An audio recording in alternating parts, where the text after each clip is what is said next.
My name's Ari. I was born and raised in India. I'm an engineer. Surprise. You know, I know you guys could have probably guessed that about me, but what you can't guess is my secret.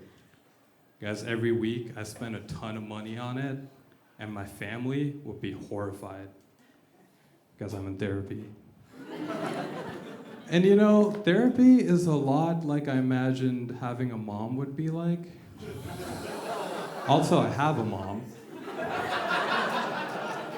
My therapist, she's great, you know, she's an 88-year-old Holocaust survivor, so my problems kind of pale in comparison.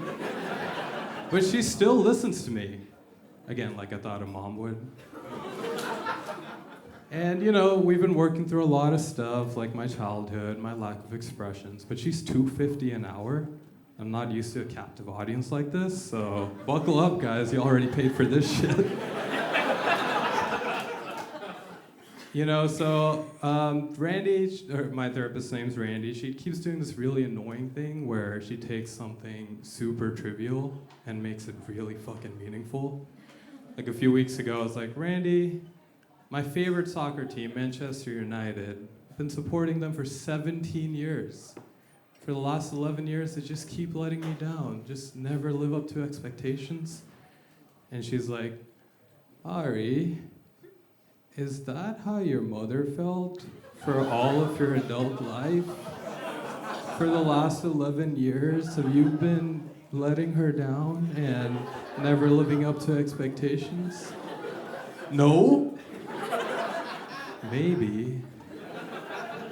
Yeah. And you know, she keeps trying to help me, but sometimes I just don't agree. Like another time, she was like, Ari, you need to be kinder to your inner child, you know, protect him, be there for him. And I was like, Randy, that little bitch can wait. We're working on me right now. So she's trying to teach me a new skill called deflection.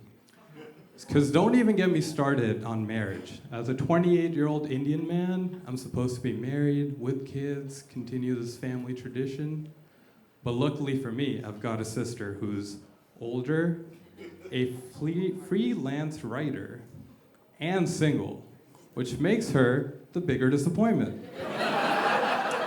So anytime my mom calls me now and gets into it, I'm like, oh hey, did you know Didi went on a date? Really? No, I'm just kidding. She's still single. You should call her. Works every time.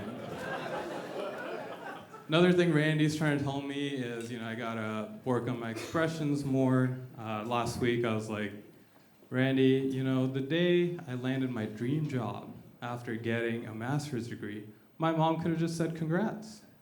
But instead she was like, when are you getting a PhD? And how did that make you feel? Sad. No, Ari, give me more. Was the pain deep enough to make you want to cry?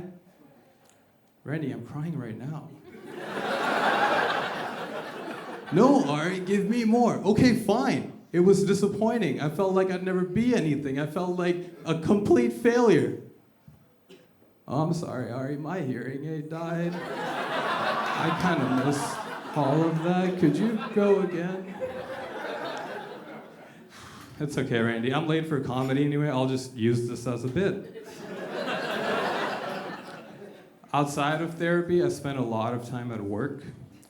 I work at a hybrid electric aircraft startup. It's pretty cool. You know, it's like a Prius that flies and doesn't look ugly. And you know, it's been great, but I've noticed a lot of differences between Indian work culture and the work culture here. So, for instance, in India, we've got 18-hour work days and cubicles. Here we've got morale-boosting pool tables. In India, you know, there's this bottomless pool of cheap labor available. Here you gotta learn how to use tools.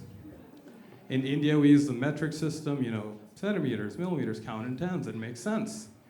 Here there's inches and yards and feet, and 3 feet make a yard. Why would you want a yard that small? That makes no sense. It's insane. But sadly, there's no escaping the imperial system in aerospace. You know, my first week on the job, my coworker was like, Ari, can you get me a 7/16 socket wrench? And I was like, sure. Went to the corner of the lab, and I was like, hey Google, what's a socket wrench? Also, what's 7/16? It's been rough, but the company's been doing great. You know, the last 5 years, we've flown our airplanes for over 25,000 miles without any doors falling out.